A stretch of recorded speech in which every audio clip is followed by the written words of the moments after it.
you noticed. I like that. I circled the word energy in my mind. I'm thinking, so all of our work is about energy. Mm-hmm.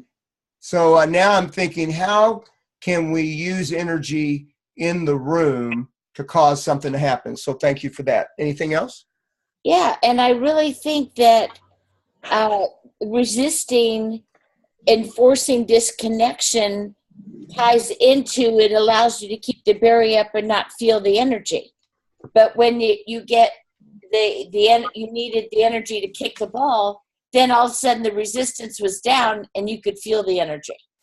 Like I could get the difference in essence quite a bit. Okay. Very good. Got that. Excellent. Okay. So everybody got the opportunity. And then so consider that we've done the first 30 minutes. We laid some of the distinctions out. And by the way, next week, I will have the distinctions more clearly defined. So when we talk, I will tell you exactly what distinctions are going to show up where, and we can start moving them around like blocks, okay? Right now, they're just getting formulated. But at some point, there has to be an exercise, and I don't know what it looks like. So this is going to be something that through this week, while you meditate, you got to be looking at what is the exercise that people are going to bring forth their true essence. So at first thought, I see them in their small group, 3 of them, 3 people. And I see them expressing to each other what they have determined as their unique gift. And we're only using unique gift now, for lack of a better word, until we start formulating it into the essence of who they are. And then their job is to start relating to each other that way. Kind of what we're going to start doing. You get where I'm going? Yeah. I get it. Okay. And you get that nothing's formulated yet, right? You get this is like I'm throwing stuff in a soup pot and now we're stirring it around and who the fuck knows where it's going to go. Okay. You kind of get that world. Yeah. Okay. So is it okay if I move on to the next thing, or does anybody have anything else to say about the movie itself? Well, I'd like to make a comment, not necessarily about the movie, but one of the things you have referred to is this 3-word thing being a part of our essence. I wonder if the terminology could be a prong of our essence. It's the expression of our essence. Is it going to be? It is not our essence because it's conceptual. Like if I say who I am is loving, charismatic, and those are conceptual, but it's how it's what I'm saying, my true essence is being expressed. That's how it shows up. That's what I'm saying. Are you, what are you saying that those 3 things that people come up with, those are the only parts of their essence? I'm saying it is the expression. Quit saying it is their essence, because it's not. It is the expression of their essence. Like forgiveness is the expression of love. It isn't love. It is the expression of love. It is the language of love. So there is a language that you have, Joanne, of your true essence. There's a language. There's an expression of it that comes through you in reality. The true essence of who we are has no actual voice. It does not speak. It does, though, get expressed. Does it have only 3 methods of expression? Probably not, but we're going to use 3. Okay. If we go beyond 3, then it's going to get too convoluted. It can be less than 3, but I think 3 is a pretty good place to go from. That's what I think. I'm open to changing it, Joanne, if you see something. But at this moment, I don't see anything different. Okay. Okay, so discovering your essence. I'm taking this from Arjuna's book, okay? He says, how to discover your unique gift. the best way is, of course, to ask other people, especially the people who have been close to you for a long time. Siblings, childhood friends, parents, spouse, partner, even your children. These are the people who have come to know you in the rough as well as in the smooth. So they've seen you vulnerable. They've seen you without your makeup. They've seen you without your pretense.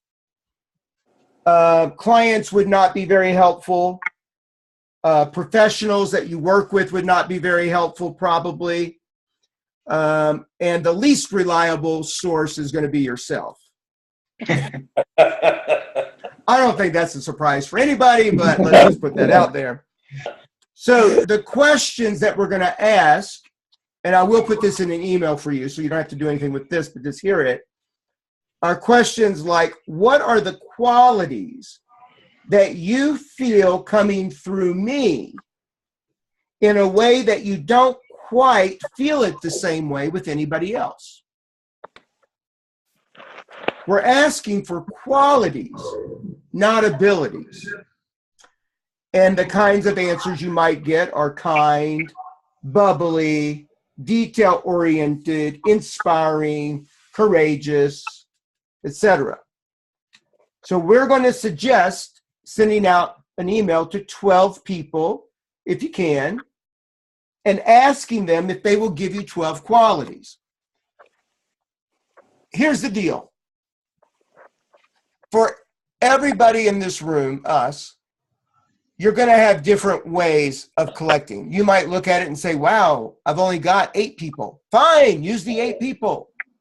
And those 8 people might say, gosh, I can't think of 12. Good, give me 5, give me 6. I will tell you, however, that in my coaching practice, I have done this with innumerable amount of people, and almost all of them had 12 people, and at least 10 of them responded. So I don't think it's as hard as it might sound. It's probably much easier than you might think. I would imagine those answers vary too, depending on the people they ask. They vary, and like I said earlier, what you'll do is you'll put them on a spreadsheet so that you can see them all. And then what I did is I went through and I highlighted the exact word that came up over and again. Then I went secondarily and looked for anything that seemed similar to that word and highlighted it. Then I used a different color and highlighted what seemed to be the second thing that showed up the most. That's how I did it. And that's how I'm going to recommend that you do it. Go ahead, Larry. Maybe it might be valuable to have someone else evaluate it as well. So it's not you looking at. We are going to do it together next week. So I'm going to ask you guys this week. That is the goal. Okay. That, and do the Quantum Awakening at least 3 times this week. And anything that we generated on this call, allow it to percolate, because what we want is an amazing exercise. And listen, out of 6 of us, the brilliant minds that we have here, I promise you, we're going to come up with an exercise that's going to blow our minds. It's just not there yet, but we will. Allow it to come up this week to the best of your ability. Any questions about that? Okay. Larry, you got the distinctions, our basic distinctions. I sent you the spreadsheet that has our basic distinctions, and it tells kind of what they are. Yeah. Rush is gonna update that. I'm sorry, I interrupted you. Go ahead. Rush is gonna update it because we have some new distinctions.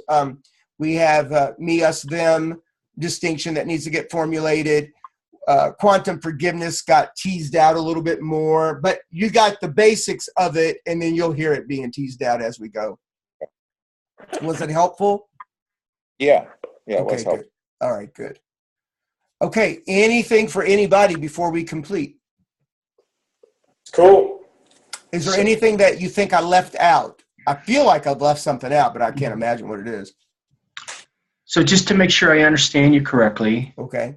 we're going to send this request out this week. Yes. And we will get answers back before next meeting. That's our intention. Yes. Okay. And I will send you an email tonight that outlines exactly what I'm saying and what the email might look like or sound like. You're going to use your own words, but what it might look like or sound like, okay? So I get this is my perception, my point of view. I don't object to doing that, but I think the time frame's a little short. It might be. So I'm just going to get what I get. Then. You'll get what you get. Okay. All right. You're going to add, but you are going to include in the email, if at all possible, can I have this back from you by midnight Wednesday? Okay. And you'll get what you get, and we'll go from there. Okay. Here's the good news. This is a living document. Okay. Yeah?